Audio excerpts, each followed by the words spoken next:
Neste momento, Deus, através desta emissora, leva até você mais um programa de fé, com mensagens, hinos e orações a seu favor.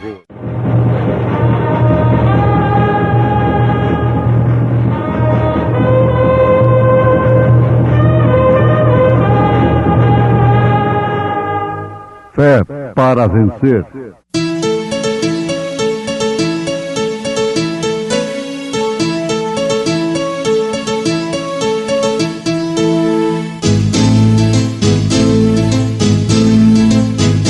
Mensageiro, Deus enviou o seu profeta, seu profeta Este som de alarido retumbando está, E as águias de Deus, já voando estão. William Branham foi seu nome e Deus foi com ele, E a coluna de fogo sempre lhe seguiu. A palavra ele pregou com fidelidade. E eis que sobre vós envio a promessa de meu Pai. Ficai, porém, na cidade de Jerusalém, até que do alto sejais revestidos de poder.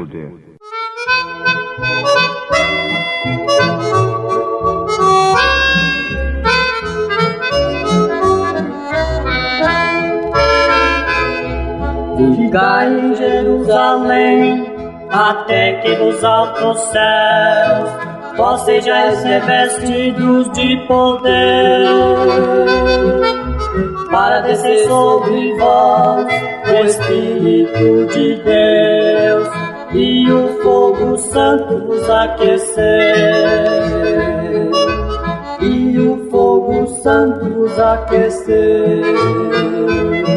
Jesus oferece este poder para testemunhar. Toda autoridade é dada ao que crê e humildemente esperar.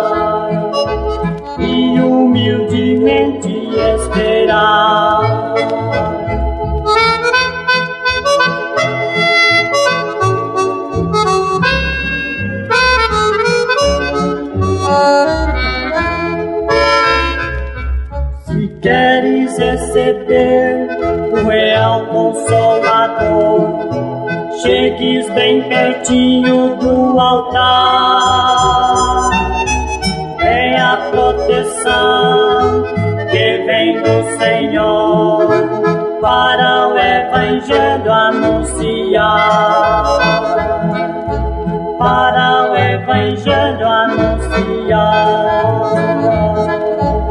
E humildemente esperar, e o fogo santo vos aquecer.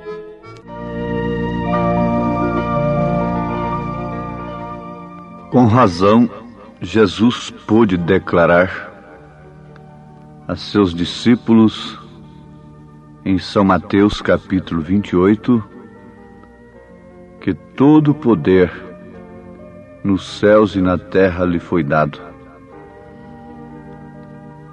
Isto ficou provado, não ficou somente em palavras, somente em uma declaração, mas a sua ressurreição comprovou que ele havia conquistado a morte, o inferno e a sepultura. Ele não só fez isto, conquistar a morte, o inferno e a sepultura, mas também saiu triunfante, com todo o poder no céu e na terra. Tudo que estava no Pai tudo que estava no Espírito Santo. E tudo que houve alguma vez, tudo estava nele. Porque nele habita corporalmente toda a plenitude da divindade. Todo poder me foi dado nos céus e na terra. Tudo o demais ficou impotente, simplesmente impotente. Ele havia conquistado tudo, e com razão ele declarou: sem mim nada podeis fazer. Ele não só fez isto, ouvintes, mas também ordenou a palavra a seus discípulos, até então incrédulos. Ele disse: não temais, porque eu sou aquele que estive morto, mas agora vivo para sempre, e tenho as chaves da morte e do inferno. Já os conquistei, não temais. Toda semente predestinada e pré-ordenada de Deus virá à vida quando essa luz do glorioso Evangelho que traz o poder da ressurreição, se difundir por toda a terra. Em cada era, esse Evangelho poderoso produziu a colheita que Deus havia ordenado. Refletiu sobre as sementes pré-ordenadas que estavam na escuridão, sem a luz do sol. Ele ressuscitou dos mortos. Oh, que coisa tão maravilhosa é a justificação da nossa fé. Com a sua ressurreição, ele pôde dizer: eu estou vivo, ou seja, vivificado. A palavra grega vivificar significa algo que tem tornado a vida depois de haver estado morto. Alguma coisa que voltou à vida depois de haver estado morto. Por exemplo, a semente que tem sido posta debaixo da terra. Essa semente tem que morrer por completo. Tem que apodrecer por completo. E toda a vida que estava na semente tem que surgir outra vez. Então isto é ser vivificado. Ele foi vivificado. Não só isso, porém, eu enviarei a mesma vida que vivificou a mim. Aquele poder que me levantou daquele sepulcro. Em outras palavras, Jesus estava dizendo isso. Esse mesmo poder derramarei sobre vós para que sejais vivificados, para que onde eu estiver, vós também estejais. Ouvintes, sempre o Espírito nos recomenda parar um pouco. O mundo para tantas coisas, mas deveria parar para encarar esta grande verdade. Não é o valor do mensageiro em si como homem. Como homem, a gente não vale nada. Mas é o valor da mensagem. Conta-se que aquele pigmeu, aquele homenzinho tão pequeno, tão desconsiderado, não era nem considerado como gente.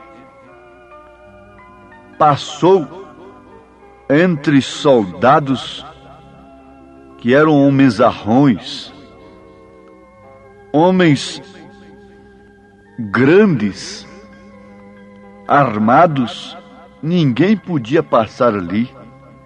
Mas aquele pigmeu gritou para aquela soldadesca poderosa: abre ala, porque eu vou aqui com a mensagem do rei.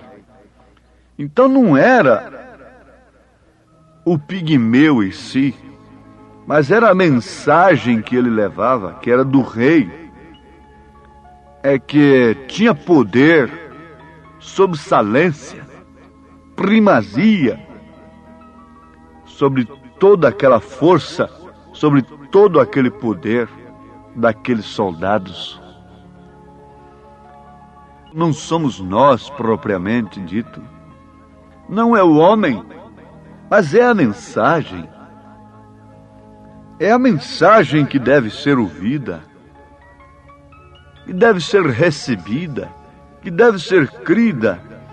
Não era a mulher em si que tinha algum valor sobrenatural naquele instante, mas era a mensagem que ela estava levando como igreja, um tipo da igreja.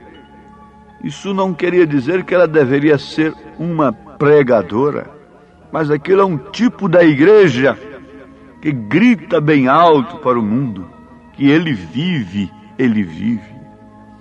A mulher que levou a notícia era tão fraca, tão débil, de um caráter tão mau no seu passado.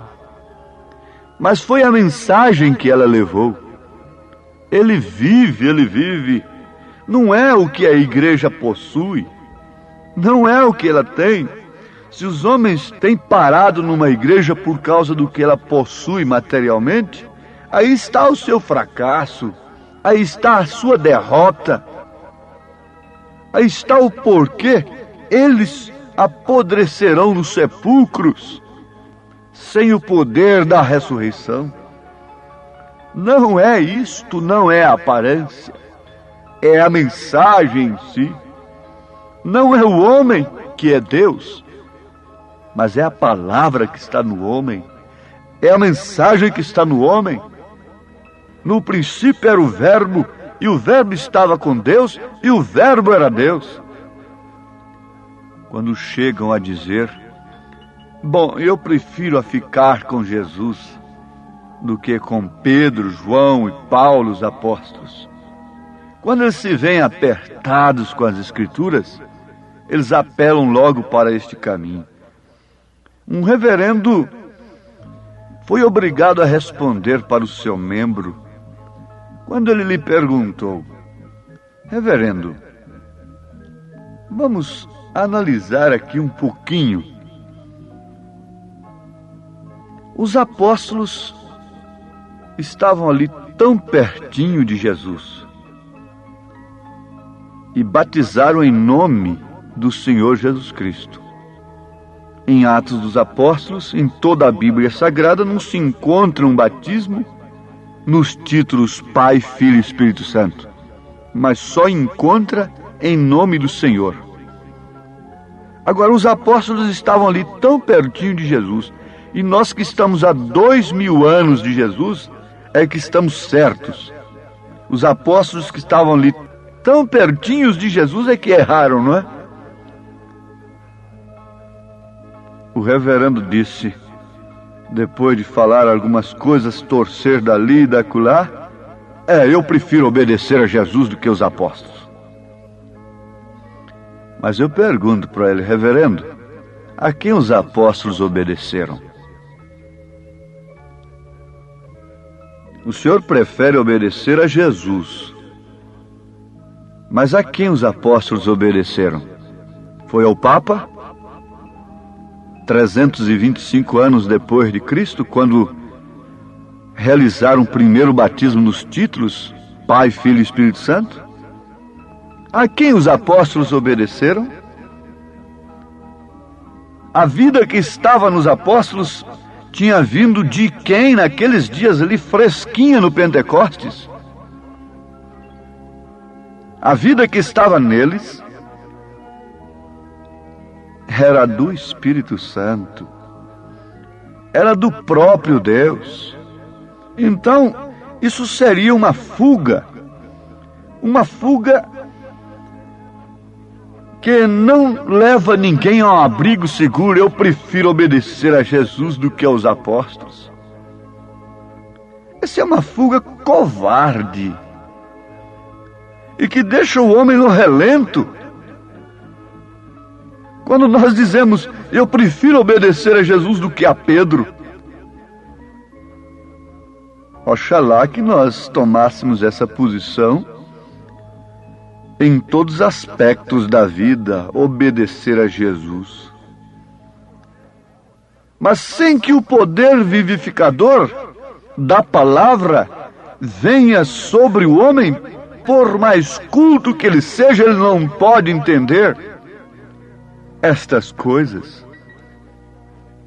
Ele foi vivificado. Agora, não somente para si mesmo. Ele levantou do sepulcro e ele disse, esse mesmo poder derramarei sobre vós, para que sejais vivificados, para que onde eu estiver, vós estejais também. Em Lucas, capítulo 24, versículo 49, ele diz, e eis que sobre vós envio a promessa de meu Pai.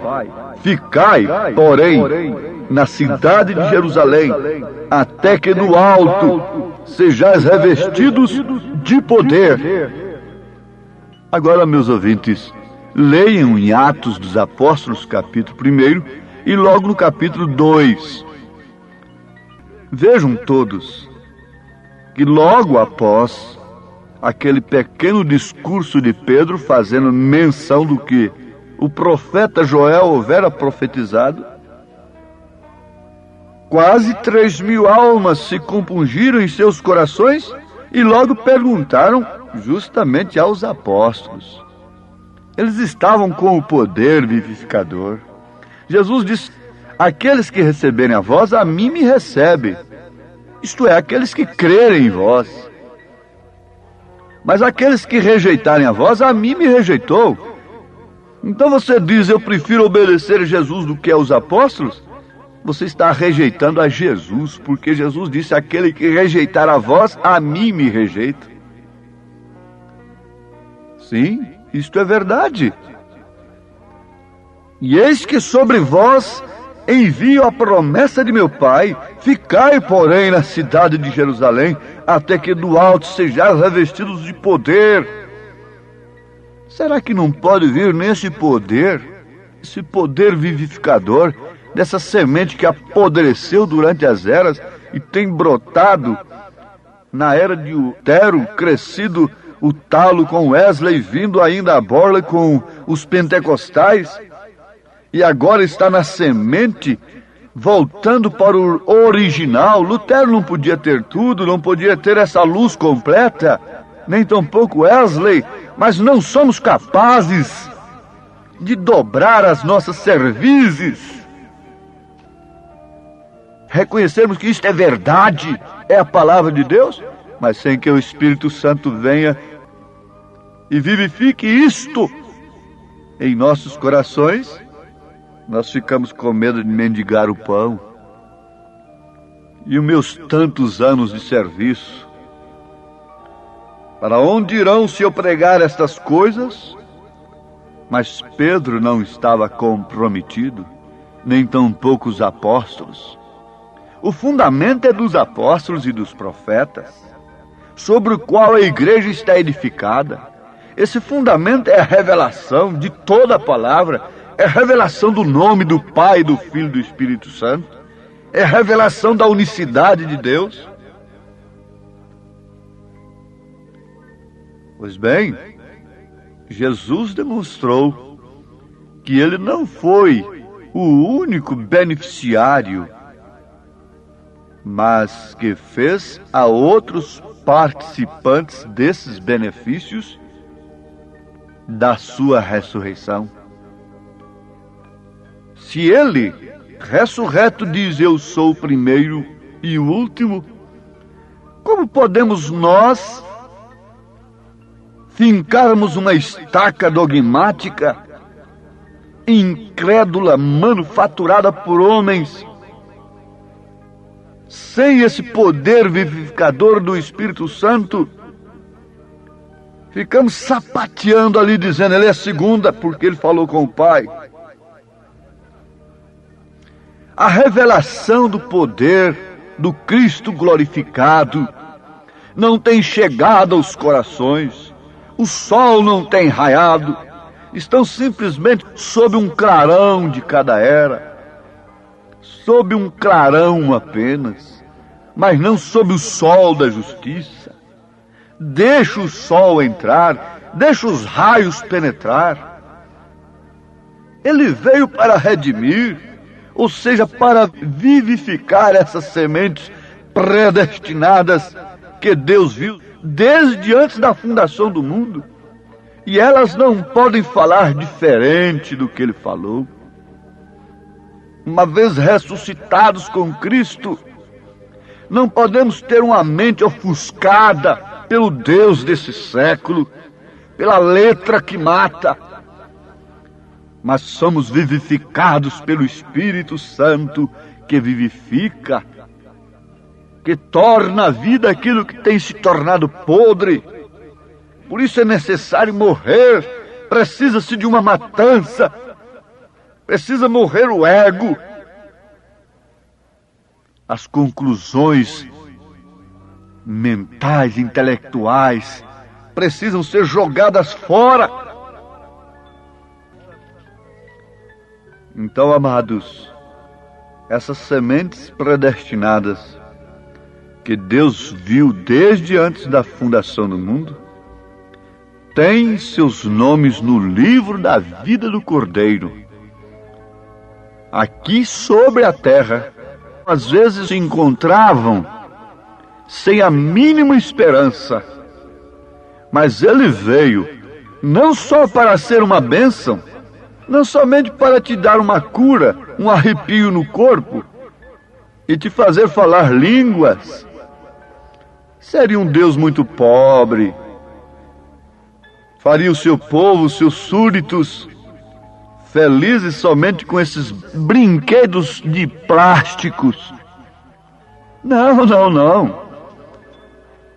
Ele não é esse pai tão pobre assim, que quer enganar os seus filhos com água de açúcar, com bonequinha de cafeína açucarada. Não, não, não. Isso é mais do que uma bênção. Ele veio para repartir-se a si mesmo com esta semente. Ele veio se derramar sobre essa semente. E essa é a maior bênção que se possa pensar. Quando você tiver de contar uma bênção, não é a sua boca que conta, é a sua vida que conta a bênção. É a sua ressurreição com Cristo. Oh, que Deus faça infundir esse poder transformador, vivificador nesse instante, em cada pessoa, em cada semente que estava esperando por isto, em nome de Jesus Cristo. Amém.